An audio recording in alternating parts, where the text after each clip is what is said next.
Yeah, I've been watching, Jason. I was up about 9 o'clock and saw the partial, just the very edge was starting, and then I had to go to bed, of course, because we got to get on the air talk about these rain chances, guys. We've been watching moisture increasing. You saw the clouds yesterday coming on in, and that's the trend. We're, in fact, seeing a couple of these showers racing on across central Florida right now. Over toward Kissimmee, St. Cloud, a little quick batch of rainfall going by. It's going to head out toward Brevard County. Notice they're moving very quickly, so if you're getting any rain out there this morning, it's not going to be around long, but there's more possible in the forecast as we go through the day, especially in toward the midday afternoon hours, even through tonight. All right, let's take a look at the bigger picture. You can see all that cloud cover coming on in. A few breaks down to the south of Orlando, but we'll just call it a mostly cloudy day today, and those showers just kind of racing on in from west to east, and they're going to be increasing in coverage as we head on through the midday, afternoon, and even through the evening hours.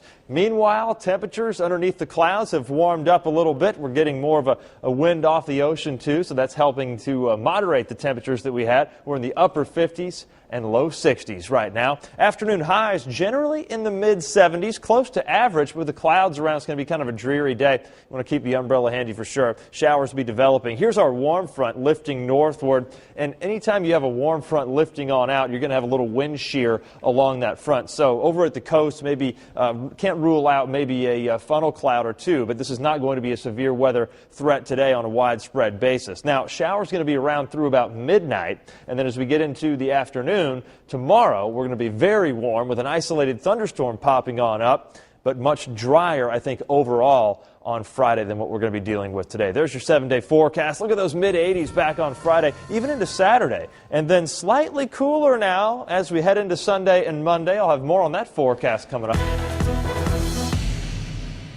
Chris St. Clair from the Weather Network has a look at how the weather is shaping up right now. Reshmi, let's have a look at all of this from a global perspective. This is our eastern storm, and it's got a draw of moisture from the Gulf of Mexico all the way out to Atlantic Canada. So that's warm air, but aloft in the atmosphere. This is all very cold in the west, and there's tropical moisture coming into British Columbia. But let's deal with the east first. Blue is snow, right? But the pink, and the pink is freezing rain and ice pellets. That extends from the Maritimes all the way back into eastern Ontario and southern Quebec. In the Maritimes, and this is really interesting because it's been snowy, it's going over to freezing rain and ice pellets now. This is a temperature map. Yellow represents temperatures 5, 6, 7 degrees above zero. So there's warm air coming in, hence the rain that will fall tonight. We also put the wind barbs on there. That's a really strong wind out of the south. That's a warm wind. But on the western flank of this, purple represents minus 15. Tomorrow afternoon, this cold air rushes out across the Gulf of St. Lawrence. Those winds will be up over 100 kilometers per hour, and it will be very cold air. Snowfall amounts around 20 centimeters in eastern Ontario and western Quebec, and several hours of freezing rain. That's why there's been so many flight delays. That will improve in time, in a sense, in that the snow will let up, but lake effect will ensue, and then the temperatures will plunge like a stone down a well. The cold air will be in place from coast to coast. There are warnings in every single province of Canada right now, and I think the most significant of them all are the wind chill or extreme cold warnings. This is how cold it felt. We marked the wind chill values in blue across northern Ontario, onto the eastern prairies this morning, feeling like 50 below in central Saskatchewan, and the mid-minus 40s into Alberta. And then, of course, BC. Have a look at the Rogers Pass. Heavy snows have been coming down there. There are advisories for snow on all of the mountain passes in British Columbia. Upwards of 20 or 30 centimeters will fall over the course of the day today. A tricky day for travel in the entire country. I'm meteorologist Adam Stiles. We're here in East York. We're going to see a lot of this tomorrow along the sidewalks. This is basically the all the snow getting shoveled and piled up here.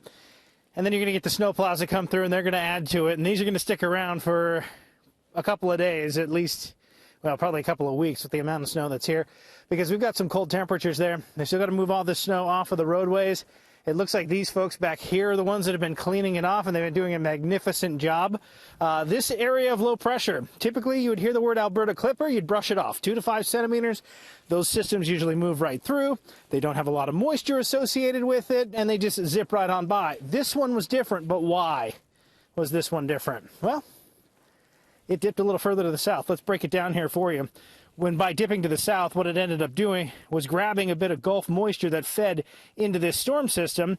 In advance of that, we also got a little bit of lake enhancement that came in off Lake Ontario. So that added a little bit more moisture. You got a little bit more uplift, and we have one of the snowier days that we've seen in the month of January for one-day snowfalls. And we're not done with it just yet. Still some moderate to light snow here over the city.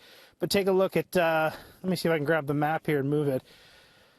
You see back in toward Guelph and Kitchener-Waterloo, those areas still have another band of moderate snow that we still will be working through. So winter storm warnings, they are still up in for parts of the GTA. Snowfall warnings in place for all the other areas in white. Here's the timeline. 2 to 4 centimeters still possible. Winds gusting up to 70 kilometers per hour over the next couple of days. Then we're going to see visibility underneath a kilometer as we go through the morning commute. So there could be some delays due to that. Wind chill value expected between minus 20 and minus 35. Take a look at this. 2:30 in the morning, it starts to wind down. Once we make our way in toward 5 a.m. for the morning drive, it's no longer snowing, but there will be blowing snow, and crews will still be trying to clean things up. Could see a couple of flurries late in the day tomorrow, but outside of that, it's just going to be lake effect, and it's going to impact areas to our north. So let's get the breakdown here for us for the additional snow that we could see. 2 to 3 centimeters is about it here for most of the GTA. And then as we start talking about that morning commute, we're looking at the potential for some minor delays. In terms of what's back in behind it, we're talking some extremely cold air, some wind chill value that'll be into the minus mid-20s to minus 40s. Schools should consider cancellation, I think, Wednesday and Thursday due to the cold. Take a look at some of those daytime highs. They're going to be around minus 17 to minus 14. We will gradually start to warm things up as we head into the day on Friday and then into the weekend. We're talking about rain, but that's not going to be warm enough, long enough to melt all of the snow that we have out here on the ground, and it's quite a bit. So this is going to be cleanup that's going to take through a good chunk of the day tomorrow, and you're going to be likely busy cleaning off the car, trying to dig it out as you head in through the morning hours, unless you're like these folks here who have basically burning the midnight oil trying to clear off the sidewalks and the driveway here on this corner lot. Corner lots are nice until you have to shovel.